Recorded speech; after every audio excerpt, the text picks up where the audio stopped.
Good morning everybody.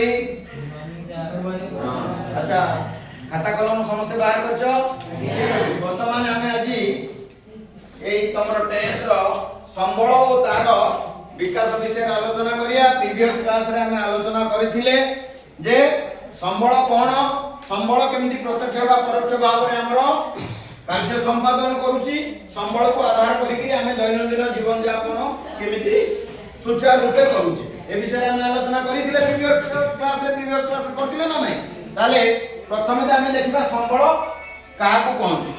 हां पल्लवी तमे quo हमें जो गत क्लास रे आलोचना करथिले संबल विषय रे संबल काहा को कहंती।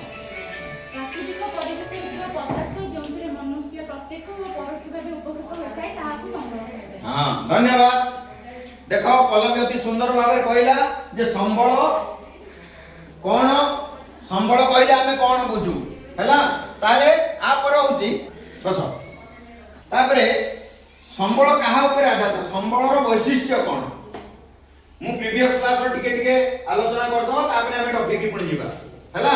लवली को संबल रो वैशिष्ट्य केते बाय विभक्त कराइची कोन कोन पिला माने सुनो मन देकी। संबल रो वैशिष्ट्य को चारि भाग विभक्त करना। Very good. उपयोगिता कार्यदक्षता सुलभता निर्भरशीलता ए जो चारिटा जिंस हैला उपयोगिता कार्यदक्षता सुलभता एवं निर्भरशीलता ए चारिटा को नेकी विषय वस्तु को नेकी हमर आलोचना काली गम थिला।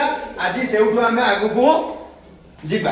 प्रथमे तो जो जिनिस हमें तयारी करिबा सेटा हमें केते दूर कार्यकारी हो। हमें जदी साइकिल टे गोटे साइकिल मिस्त्री तयारी करूची किंतु सेटा चलेबा योग्य होउनी बस ताको हमें साइकिल कहबा कि साइकिल रो प्रतिछवि कहबा ना नहीं नहीं कि सेमती उपयोगिता कार्यदक्षता सुलभता एमिति गोटे जिंस आनिमा जेमति हमकु सुलभ रे सब जिंस सहज रे मिली पाउथि। आमे गाड़ी के तयारी करते पेट्रोल टा मार्जिनेबल रेट अछि बिले हमें चलाउचे। पेट्रोल टा जदी 1 लीटर को 5000 टका आइतांदा हमें समस्ते गाड़ी चलाई परथांदा कि संभव होइतांदा।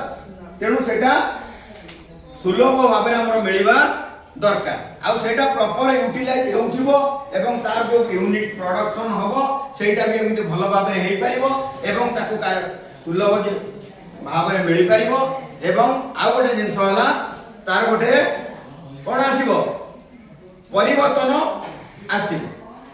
जेंती आमे कपा गछरु कपा तोड़िले परवर्ती समय रे से कपायु तुळा आसिला तुळारू सूता हैला सूतारू ड्रेस हैला जो ड्रेस को हमें आज पिंधिले। जदी कपा नाही ताले ड्रेस नाही बाउंस नाही खाता नाही होना नाही काठटे अछि बेली हमें काटी के आनी ताको सुंदर भाव में गोटे बड़ाई मिस्त्री कोन करछि डस्टर टे बनै दउछि बा गोटे कंपनी ताको डस्टर बनाउछि काठटा अछि बा प्लास्टिक टा अछि बेली डस्टर टे बनाई करूछि। तेनु तार परिवर्तन होउछि ताको हम डस्टर टा काठ कहबा कि डस्टर टा हमें काठ कहि पारे कि काठटा को डस्टर कहि पारिया कि ना। जेते बळे निजर बुद्धि प्रयोग करिकि निजर ज्ञान कौशल बल रे मनीष संबलर सद उपयोग करिबा विनियोग करिकि ताको परिवर्तन करिकि हमर दैनंदिन जीवन रे जोटा दरकार सेटा तयारी करि पारो। घंटा हो साइकिल हो रेडियो हो खाद्य वस्त्र हो टीवी हो जहा हो घर हो जहा हो ना नहीं माटी माटी रु इटा इटा रु सीमेंट बाली मिसिकरी सुंदर घर टे तयारी कर। जदी माटी नहीं घर नहीं तेणु माटी रु घर रो अवस्थिति के हमें देखुचे होना नहीं ताले वर्तमान हमें देखिबा आगु को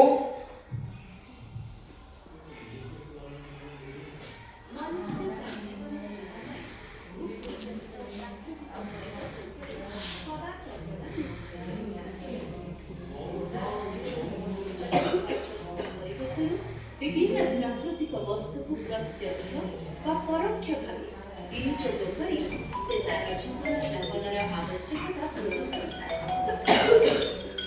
देखो समस्त मन देगी वीडियो टी देखो ओसेका द्वारा प्रस्तुत करा जाय छी एई कंटेंट अति सुंदर भाव रे हमरो गणशिक्षा विभाग द्वारा एते सुंदर भाव रे बुझाई दिया जाय छी आमे सहज रे विषयटा को बुझी परिबा।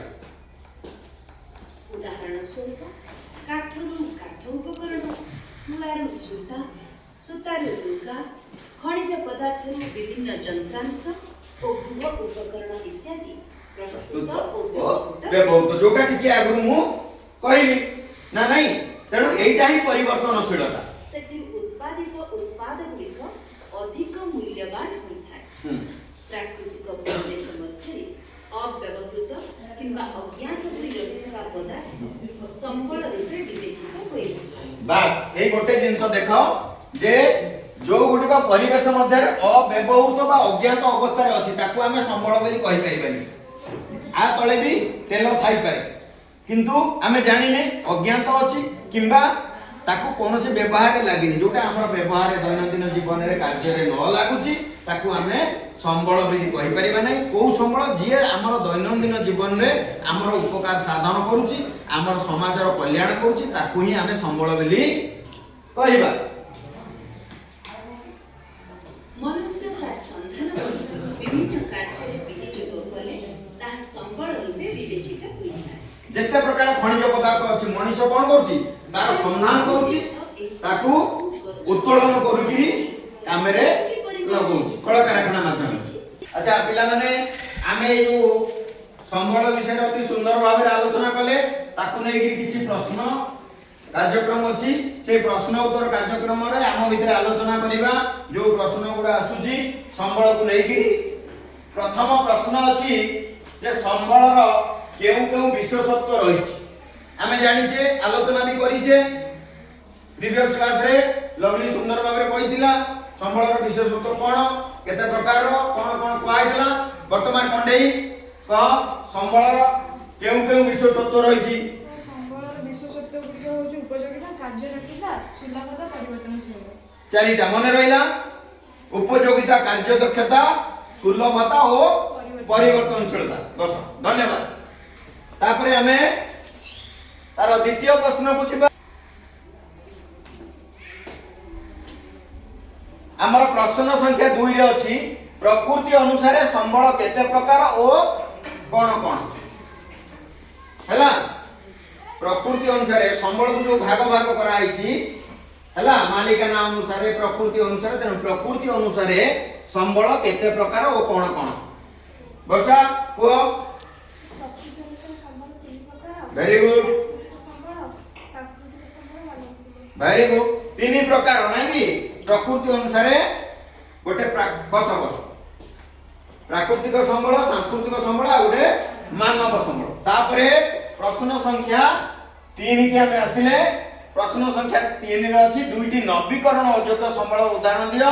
आमे सुंदर भाबे आलोचना करिथिले जे नवीकरण योग्य संबल नवीकरण अयोग्य संबल। एठी प्रश्न देछि जे नवीकरण अयोग्य संबल रो उदाहरण केवल नवीकरण अयोग्य संबल काहा कहंती हमर दरकार नै नवीकरण अयोग्य संबल रो गोटे उदाहरण आमे दबा। अच्छा पल्लवी नवीकरण अयोग्य संबल रो दुईटी उदाहरण दियो।